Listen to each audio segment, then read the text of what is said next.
Good morning student. आज आपण नवीन पॉईंट स्टार्ट करतोय एम्पियर्स लॉ. ओके, पहिला आता आपण ऑलरेडी इलेक्ट्रोस्टॅटिकमध्ये गॉस लॉ स्टडी केला आहे. हा गॉस लॉ सारखाच एम्पियर्स लॉ आहे. तर मी पहिल्यांदा याचं स्टेटमेंट सांगतो. Line integral of magnetic field over a close loop of any shape and size is always equal to mu zero times current flowing through that loop. पुन्हा एकदा मी स्टेटमेंट रिपीट करतो. Line integral of magnetic field over a close loop of any shape and size is always equal to mu zero times current flowing through that loop. So आता बघा, integration vector B dot vector D L. हे B म्हणजे magnetic field, D L म्हणजे line element. आता line element तुम्हाला सगळ्यांना माहीत आहे, लेंथचा व्हेक्टर फॉर्म असतो त्याला लाईन इलेमेंट म्हणतात. तर vector B dot vector D L, integration vector B dot vector D L, याला म्हणायचं line integral of magnetic field. कळलं? Vector B dot vector D L याला काय म्हणायचं? Line integral of magnetic field is equal to mu zero times current flowing through that loop. So according to Ampere's law, line integral of magnetic field over a closed loop of any shape and size is mu zero times current flowing through that loop. आता हे जर असं close loop असेल, loop जर close असेल तर इथं असा झिरो काढायचा इंटिग्रेशन साईनमध्ये. याला म्हणतात क्लोज लाईन इंटिग्रल. लक्षात आलं? हे इंटिग्रेशनचं साईन आहे. असा झिरो काढला याचा अर्थ ते क्लोज लूप आहे. तर याला काय म्हणायचं? Closed line integral. So vector B dot vector D L याला रीड कसं करायचं? Line integral of magnetic field over a close loop. Okay, according to our statement it is mu zero times current flowing through that loop. So line integral of magnetic field over a close loop of any shape and size is mu zero times current flowing through that loop. मग याला prove करूया. This is infinitely long straight conductor carrying current I in vertically upward direction. Now electric field is linear, so according to right hand thumb rule, electric field जर linear असेल तर magnetic field circular असणार, and magnetic field lines are in a form of concentric circles. बरोबर आहे? So according to right hand thumb rule आपण कशासाठी use करतो? To show direction of magnetic field with respect to electric field. Now current is flowing through straight wire. So electric field is linear, then magnetic field is circular, and magnetic field lines are in a form of concentric circle. We are going to divide this magnetic field line into large number of small element, each of magnitude dl. यापैकी मी एक dl select केलं. So this is vector dl. Okay, vector dl म्हणजे याला म्हणायचं line element. Line element ही vector quantity आहे. Length ही quantity scalar आहे आणि लेंथचा vector form, actually length ही quantity scalar पण असते आणि वेक्टर पण असते. लेंथचा वेक्टर फॉर्म असतो, याला लाईन इलेमेंट म्हणतात. आणि लाईन इलेमेंट हा कायम कोणत्या डिरेक्शनला असतो? टँजेन्शियल डिरेक्शनला असतो. Okay, a tangent drawn to magnetic field line at a particular point represent direction of magnetic field. तर ही झाली direction of magnetic field. So आपण जो इलेमेंट सिलेक्ट केला आहे त्यासाठी वेक्टर बी आणि vector D L both are in same direction. मी पुन्हा एकदा डायग्राम एक्सप्लेन करतो. We have infinitely long straight conductor carrying current I in vertically upward direction. According to right hand thumb rule, electric field जर linear असेल तर magnetic field circular असेल आणि magnetic field lines असतील in a form of concentric circle. Out of number of magnetic field line we are going to choose one line of radius R. Divide this line into large number of small element each of magnitude dl. Okay, for given line element vector b and vector dl are parallel to each other. So taking line integral over a closed loop, vector b dot vector dl is equal to integration b dl cos theta. आता आपण जे line element select केलं आहे ते आणि magnetic field दोघे एकमेकाला parallel आहेत. सो या केसमध्ये थीटा 0 आहे, therefore it is integration B D L. So हे आलं B integration D L. So हे आलं बी इंटू 2πr. आता magnetic field produce at observation point due to infinitely long straight conductor. आपण याचा फॉर्म्युला ऑलरेडी डेरिवेशन मागच्या लेक्चरमध्ये prove केलं आहे. तर हे आलं μ0/4π 2I/r. Magnetic field produce at observation point due to infinitely long straight conductor. Formula असतो μ0/4π 2I/r इंटू हे 2πr. सो हे आलं μ0I. Magnetic field at observation point due to infinitely long straight conductor due to infinitely long straight conductor ते असतं μ0/4π 2I/r. मग magnetic फील्डची value put केली तर मला मिळालं integration vector B dot vector D L is equal to μ0I. Okay, तर हा झाला एम्पियर्स लॉ. ओके, आता एम्पियर्स लॉ अप्लाय करत असाल, एम्पियर्स लॉ फक्त क्लोज लूपलाच अप्लाय करता येतो. मग सपोज करा एक करंट कॅरिंग कंडक्टर आहे. Okay, carrying current perpendicular to the plane in inward direction. हा कंडक्टर करंट कॅरी करतोय perpendicular to the plane in inward direction. मग याला एनक्लोज करण्यासाठी तुम्हाला जर एम्पियर्स लॉ अप्लाय करायचा असेल, एम्पियर्स लॉ फक्त क्लोज लूपलाच अप्लाय करतात. सो या कंडक्टरला एनक्लोज करण्यासाठी तुम्हाला इमॅजिनरी लूप ड्रॉ करावं लागेल. ह्या इमॅजिनरी लूपला म्हणतात एम्पियर्स लॉ. ओके, आता इथे लक्ष द्या, हे एम्पियर्स लूप आहे. हा करंट आय परपेंडिक्युलर I1 म्हणूया त्याला हवं तर I1 perpendicular to the plane in outward direction. हा current I2 perpendicular to the plane in outward direction. Suppose करा हा current I3 perpendicular to the plane in inward direction. According to convention current जर outward असेल perpendicular to plane outward त्याला positive घ्यायचं, perpendicular to plane inward त्याला negative घ्यायचं. मग या केसमध्ये line integral of magnetic field येईल vector B dot vector D L is equal to μ0 times I1 plus I2 minus I3. लक्षात आलं, line integral of magnetic field. जर current perpendicular to the plane outward असेल तर positive, perpendicular to the plane inward असेल तर negative.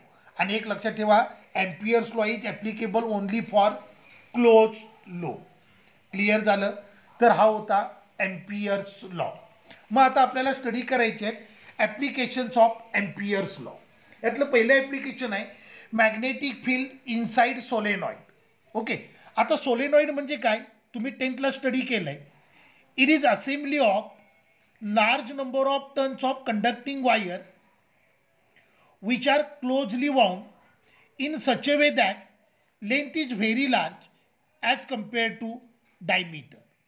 Solenoid is an assembly of large number of turns of conducting wire in such a way that length is very large as compared to length.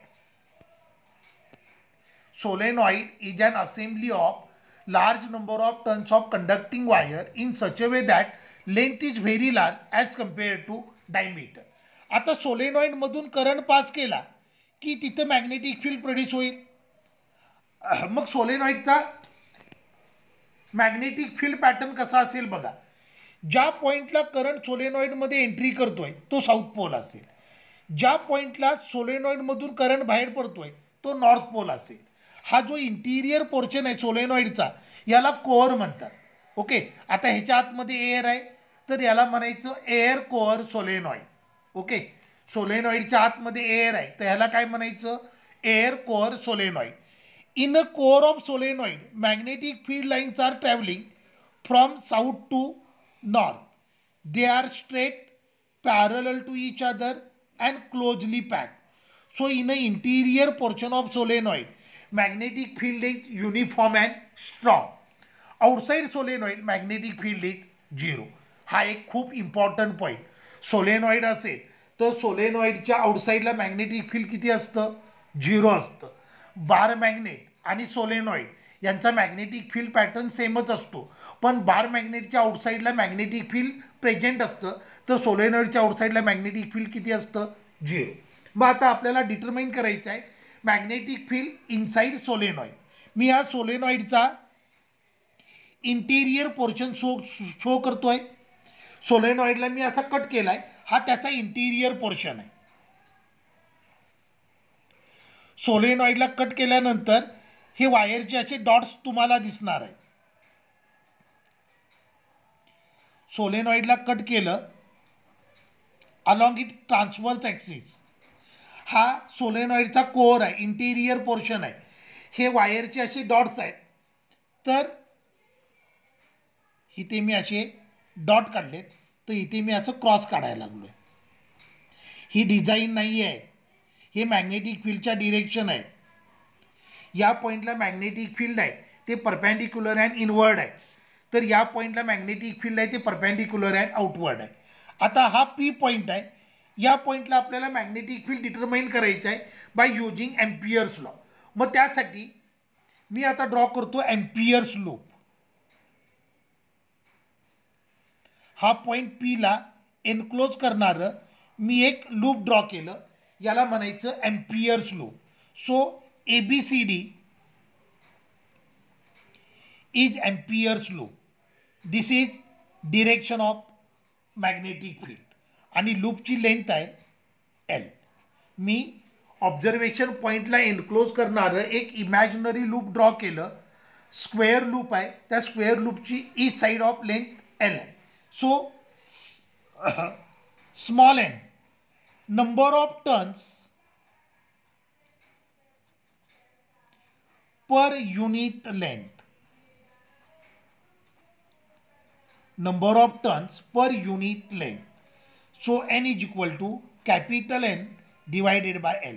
Therefore capital N is equal to NL. Capital N total number of turns.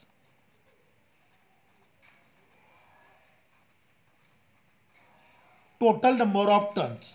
I current flowing through single turn.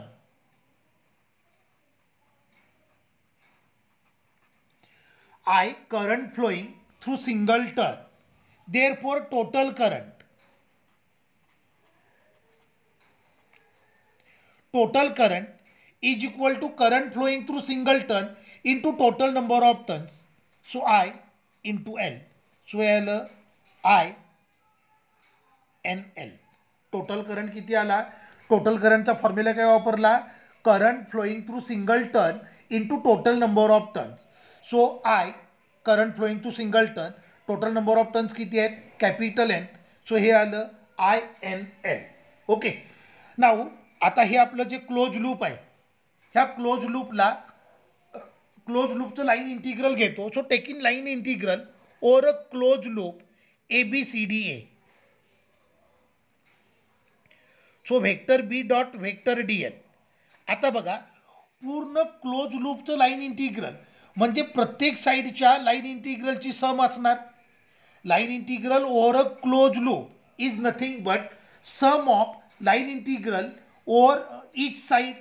So हे आलं line integral over a close loop vector B dot vector DL over side AB plus vector B dot vector DL over side BC plus vector B dot vector DL over side CD plus integration vector B dot vector DL over side DA. Equation number 1. पूर्ण लूपचं line integral म्हणजे प्रत्येक साईडच्या line इंटिग्रलची sum असणार आहे. आता बघा side AB बघा डायग्राम. साईड AB ह्याचं लाईन इंटिग्रल असं असणार आहे.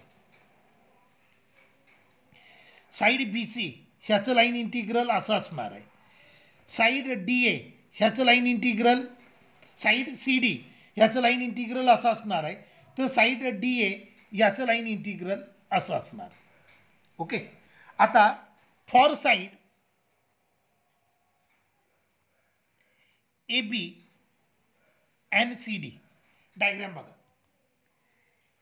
साईड ए बी साठी लाईन इंटिग्रल आणि मॅग्नेटिक फील्ड एकमेकाला परपेंडिक्युलर आहे, बरोबर आहे.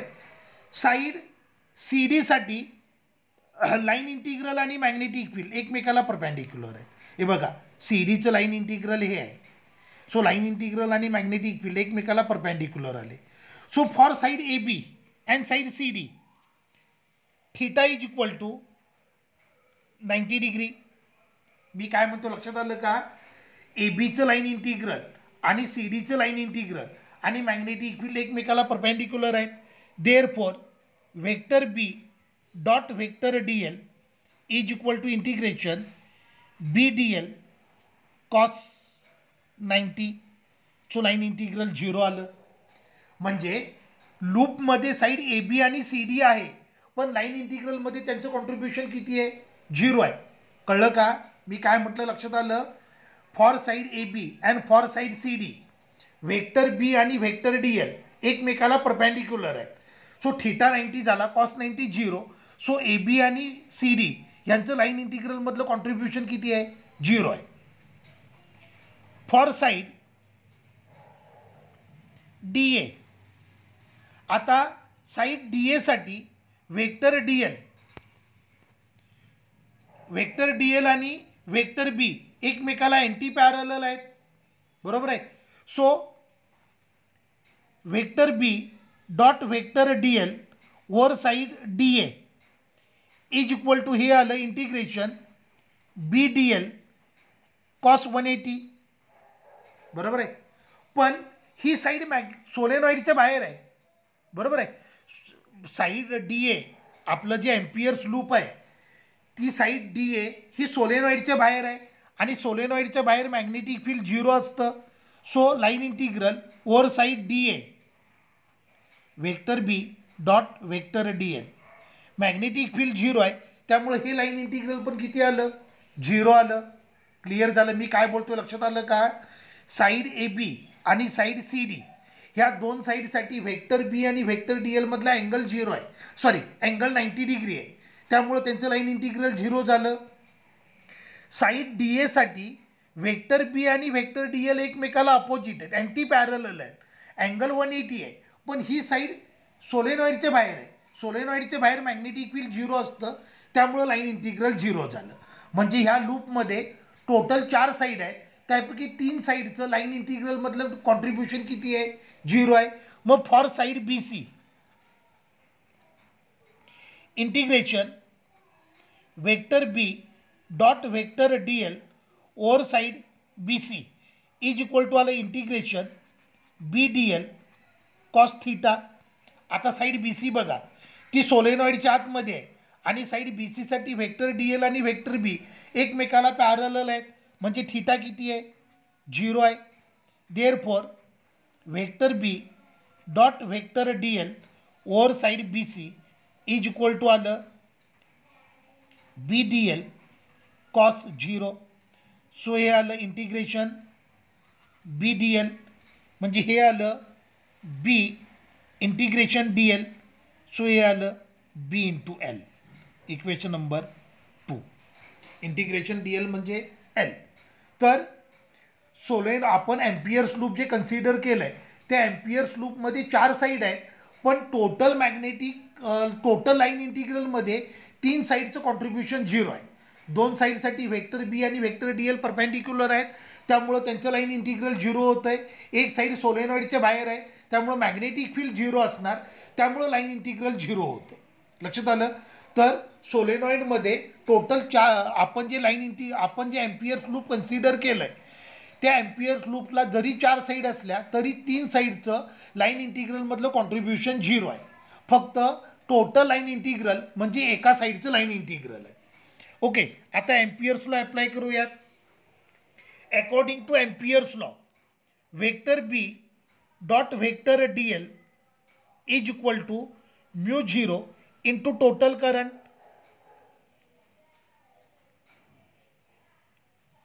मग हे आलं म्यू 0 इंटू आपला टोटल करंट आहे INL, हे इक्वेशन नंबर 2. आता अकॉर्डिंग टू एम्पियर्स लॉ हे line integral over a close loop झालं आणि according to property of dot product this is line integral over a close loop आलं. मग equation 2 आणि इक्वेशन 3ला इक्वेट करतो. Therefore B into L is equal to mu zero I N L, दोन्ही साईडला L cancel झालं. Therefore B is equal to mu zero N I. Magnetic field inside solenoid it is mu zero small N I. Mu zero म्हणजे permeability of free space, N म्हणजे number of turns per unit length आणि I म्हणजे current flowing through single turn. Small N is equal to capital N upon L. Therefore B is equal to mu zero capital N I upon L. This is another formula. So in the interior portion of solenoid, magnetic field is strong and uniform. Outside solenoid, magnetic field is zero. So B outside is always equal to 0. आता magnetic field at the end of solenoid हे असतं B inside divided by 2. Therefore B end magnetic field at end of solenoid it is mu 0 ni upon 2 is equal to mu 0 capital Ni upon 2L. लक्षात आलं. सोलेनॉइडच्या इंटिरियरमध्ये magnetic field uniform and strong असतं, पण त्याच्या एंडला magnetic field slight non uniform होतं आणि एंडला मॅग्नेटिक फील्ड किती असतं, मॅग्नेटिक फील्ड इनसाइडला जेवढं असेल त्याच्या half. So B end is equal to mu 0 Ni divided by 2. So this is magnetic field due to magnetic field at interior portion of current carrying solenoid. लक्षात आलं. आपण जे amperes loop घेतलं होतं त्या एम्पियर्स लूपला 4 साईड होत्या, त्यापैकी 3 साईडचं line इंटिग्रलमधलं कॉन्ट्रीब्युशन 0 होतं.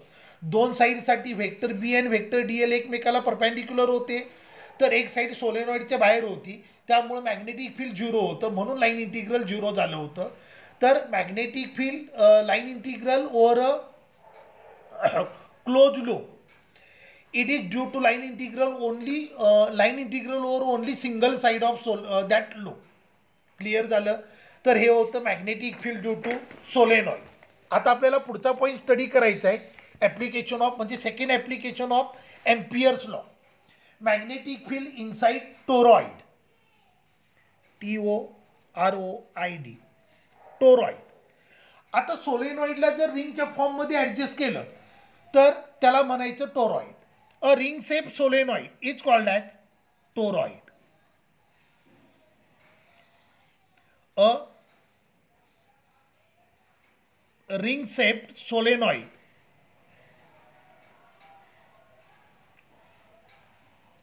Is called as toroid. तर हा टोरॉइड आहे. When solenoid is adjust in a form of ring then it is called as toroid. Ring shape solenoid is nothing but toroid. मग आता हा टोरॉइडचा इंटिरियर पोर्शन आला, हा टोरॉइडचं कोर आलं. मी हे कोर इकडे ड्रॉ करतो.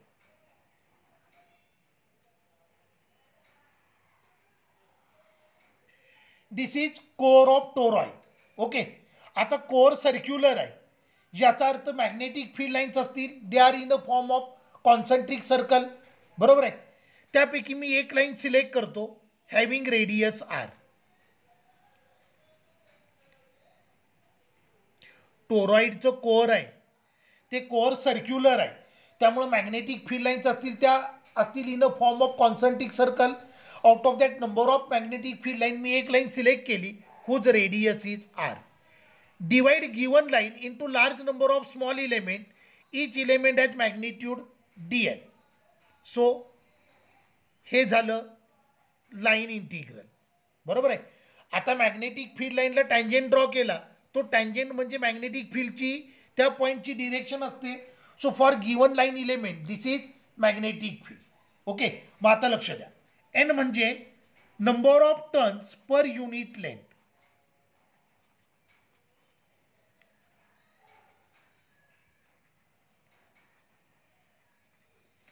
number of turns per unit length. So small n is equal to capital N upon 2 pi R. बरोबर आहे. लूपची लेंथ किती आली? 2 पाय. लूपची लेंथ किती आली? 2 पाय आर. मग ह्याच्यावरनं टोटल नंबर ऑफ टर्न्स आले small N into 2 pi R. Total number of turns. I current flowing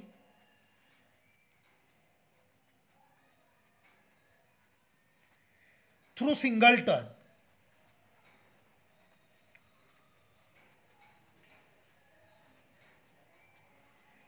Current flowing through single turn. So I is equal to, therefore total current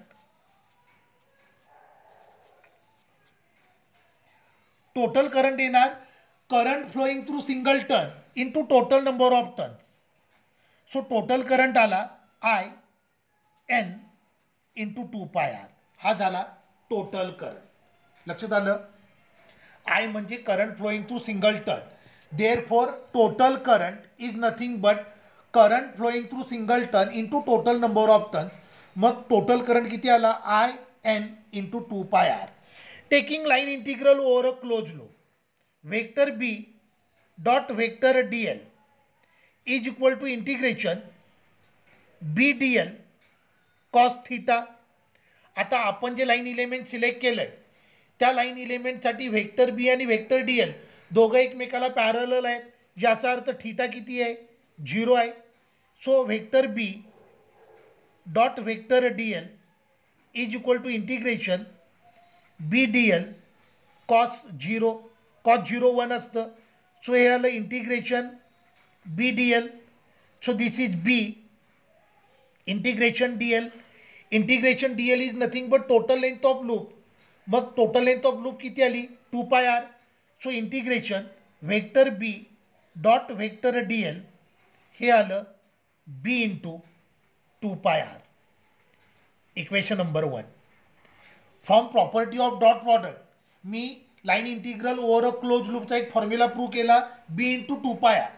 according to Ampere's law vector B dot vector D L is mu 0 times total current flowing. So total current flowing किती आहे? I into N into 2 pi R. I into N into 2 pi R. Equation number 2. Equating equation 1 and 2. So B into 2 pi R is equal to mu 0 I N into 2 pi R.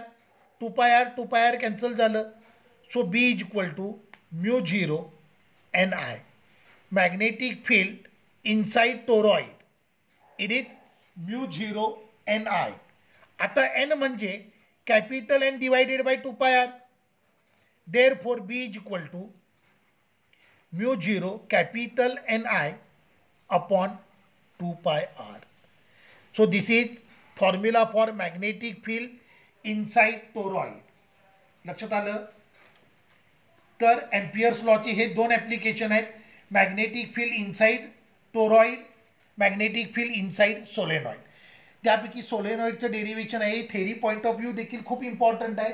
आपल्याला JEE नीटला तर ते लागणारच आहे, पण तुम्हाला थेरीसाठी देखील ते लागेल. क्लिअर झालं? Magnetic field inside toroid, magnetic field inside solenoid. आता मॅग्नेटिक इफेक्ट या टॉपिकमधला लास्ट पॉईंट आपल्याला स्टडी करायचा आहे. Magnetic force between 2 long parallel wire. Okay, हे काय एम्पियर्स लॉचं ॲप्लिकेशन नाही आहे. या टॉपिकमधला हा लास्ट पॉईंट आहे. मग आपला मॅग्नेटिक इफेक्ट हा टॉपिक कंप्लीट होतो. मग पुढच्या लेक्चरपासून मी आपला नेक्स्ट टॉपिक स्टार्ट करेन. तो म्हणजे मॅग्नेटिझम. आपल्या बोर्डच्या बुकमध्ये त्याचं नाव आहे मॅग्नेटिक मटेरियल्स. ओके, आता बघा माझ्याकडे 2 इन्फानाइटली लॉंग स्ट्रेट कंडक्टर आहे. These are infinitely long straight conductor carrying current I1 and I2. पहिला कंडक्टर आहे, याचा करंट आहे I1. दुसरा कंडक्टर आहे, याचा करंट. तर बघा आपल्याकडे 2 इन्फानाइटली लॉंग स्ट्रेट कंडक्टर आहेत. पहिल्या कंडक्टरमधला करंट आहे I1, दुसऱ्या कंडक्टरमधला करंट आहे I2. These 2 conductors are placed in air separated by distance r. Both conductors are carrying current in same direction. According to Fleming's left hand rule, me force find केले. तर हा force आला F1 आणि हा force आला F2. पहिल्या कंडक्टरचं magnetic field असेल B1 आणि ते असेल परपॅन्डिक्युलर द प्लेन इनवर्ड. तर दुसऱ्या कंडक्टरचं मॅग्नेटिक फील्ड असेल B2 perpendicular and outward. Okay, हे दोन कंडक्टर आहेत. फ्लेमिंग लेफ्ट हँड रूलनं मॅग्नेटिक फोर्स आपल्याला फाइंड करता येतो. तर ह्या दोन कंडक्टरचे एकमेकावरची मॅग्नेटिक फोर्स आहे. आता बघा, मॅग्नेटिक B1 म्हणजे काय? B1 म्हणजे magnetic field produce due to first conductor at a point lies on second conductor. B1 म्हणजे काय? Magnetic field produce by first conductor at a point lies on second conductor. कळलं का? B1 म्हणजे पहिल्या कंडक्टरनं प्रोड्यूस केलेलं magnetic field at a point on the surface of second conductor. मग according to Biot Savart law B1 is equal to असणार μ0/4π 2I1 upon R. आपण बायो-सॅवर्ट law study केला आहे आणि त्याची ॲप्लिकेशन देखील स्टडी केले. इन्फानाइटली लॉंग स्ट्रेट कंडक्टर असेल आणि ऑब्झर्वेशन पॉईंट त्याच्या मिडलला असेल तर मॅग्नेटिक फील्ड किती असतं? μ0/4π 2I/R. मग आता मॅग्नेटिक फील्ड कुणाचं आहे? पहिल्या कंडक्टरचं आहे. मग पहिल्या कंडक्टरचं करंट किती आहे? I1. So B1 magnetic field produce due to first conductor at a point lies on surface of second conductor. B1 is equal to μ0/4π 2I1/R. Magnetic force formula असतो ILB. बरोबर आहे. मग आता मॅग्नेटिक फील्ड आता second conductor आहे, तो पहिल्या कंडक्टरनं जे मॅग्नेटिक फील्ड प्रोड्यूस केलं त्याच्या मॅग्नेटिक फील्डमध्ये आहे. बरोबर आहे. Second conductor lies in between second conductor lies in a magnetic field produced by first conductor. As a result of this, second conductor will experience magnetic force.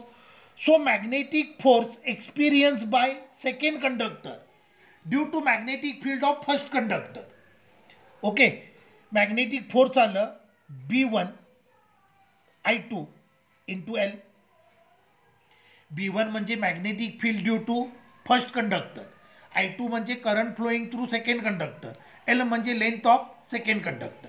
आता नीट लक्ष द्या, सेकंड कंडक्टर आहे तो फर्स्ट कंडक्टरच्या मॅग्नेटिक फील्डमध्ये, त्यामुळं त्यानं मॅग्नेटिक फोर्स जो एक्सपिरियन्स केला आहे तो किती आहे? F2. मॅग्नेटिक फील्ड कुणाचं आहे? फर्स्ट कंडक्टरचं आहे, पण त्याच्या सेकंड कंडक्टरनं एक्सपिरियन्स केलेला फोर्स आहे F2, त्यामुळं करंट कुणाचा घेतला? सेकंडचा घेतला. मग F2 इज इक्वल टू आलं μ0/4π 2I1/R into I2L. So F2 is equal to μ0/4π 2I1/I2L/R. Therefore magnetic force per unit length हे आलं μ0/4π 2I1/I2/R. This is magnetic force experienced by second conductor due to magnetic field of first conductor. लक्षात आलं? magnetic force experienced by second conductor due to magnetic field of first conductor. मग similarly magnetic force experienced by first conductor due to magnetic field of second conductor. Diagram बघा, magnetic force experienced by first conductor due to magnetic field of second conductor किती येणार? F1 is equal to B2, कारण magnetic field कुणाचं आहे? Second कंडक्टरचं आहे. मग B2 I1 into L. So F1 is equal to μ0/4π हे आलं 2I2/R. Magnetic field on surface of first conductor due to second conductor किती आलं? μ0/4π 2I2/R इंटू हे आलं I1 into L. Therefore F1 is equal to μ0/4π 2I1/I2L upon R. हे झालं magnetic force. Therefore magnetic force per unit length हे आलं μ0 upon 4 पाय 2 I1 I2 upon R. So magnetic force experienced by second conductor due to first conductor and magnetic force experienced by first conductor due to second, हे दोन force मॅग्निट्यूडमध्ये same असतील आणि डिरेक्शनमध्ये opposite असतील. मग ह्याच्यावरून आपण कन्क्लुजन ड्रॉ करतो. दोन करंट कॅरिंग कंडक्टर जर करंट कॅरी करतायत in same direction they attract each other, आणि ते करंट कॅरी करतायत in opposite direction then they repel each other. आता सपोज करा हे दोन करंट कॅरिंग कंडक्टर आहेत. हा पहिला कंडक्टर आहे कॅरिंग करंट I1, हा दुसरा कंडक्टर आहे कॅरिंग करंट I2. पण हे करंट कसे फ्लो होत आहेत इन अपोजिट डिरेक्शन. तर यांच्यावरचे मॅग्नेटिक फोर्स असे असतील F1 F2 according to Fleming's left hand rule. हे मॅग्नेटिक फील्ड असेल B1, हे मॅग्नेटिक फील्ड असेल B2. सो दोन कंडक्टर जर सेम डिरेक्शनला करंट कॅरी करत असतील then they attract each other. ते करंट जर अपोजिटला कॅरी करत असतील then they repel each other. आता सपोज करा दोन कंडक्टर इक्वल करंट कॅरी करतायत इन सेम डिरेक्शन. तर एक्झॅक्टली मिड पॉईंटला मॅग्नेटिक फील्ड किती असेल 0 असेल, कारण त्या केसमध्ये हे दोन magnetic field equal in magnitude opposite in direction येणार. मग मॅग्नेटिक फील्ड किती झालं 0. आणि हे दोन कंडक्टर इक्वल करंट कॅरी करतात इन अपोजिट डिरेक्शन, तर मॅग्नेटिक फील्ड काय होईल डबल होईल. क्लिअर झालं. तर हा आपला पूर्ण टॉपिक मॅग्नेटिक इफेक्ट. आज मी काय काय स्टडी केलं, आज आपण काय स्टडी केलं बघा. आज आपण एम्पियर्स लॉ स्टडी केला. त्याचं डेरिवेशन आपल्या सिलेबसला नाही आहे तरी पण तुम्हाला समजावं म्हणून मी घेतलं आहे. त्यानंतर आपण applications of Ampere's law study केले. त्याच्यामध्ये magnetic field due to solenoid study केलं, magnetic field due to toroid study केलं, आणि त्यानंतर आपण स्टडी केलं magnetic force between two infinitely long straight wire. तर हा आपला पूर्ण टॉपिक मॅग्नेटिक इफेक्ट. आता उद्यापासून आपण आपला नवीन टॉपिक स्टार्ट करूयात मॅग्नेटिक मटेरियल. तो टॉपिक पूर्ण थेरॉटिकल आहे, नुसतं रट्टा मारायचं काम आहे. तो JEE नीटसाठी फार लागत नाही पण थेरीसाठी लागणार आहे. तो 3 मार्कचा टॉपिक आहे थेरीला, तर आपल्याला थेरीसाठीच ते लागेल. तर आपला हा टॉपिक संपला, आपण थांबूया.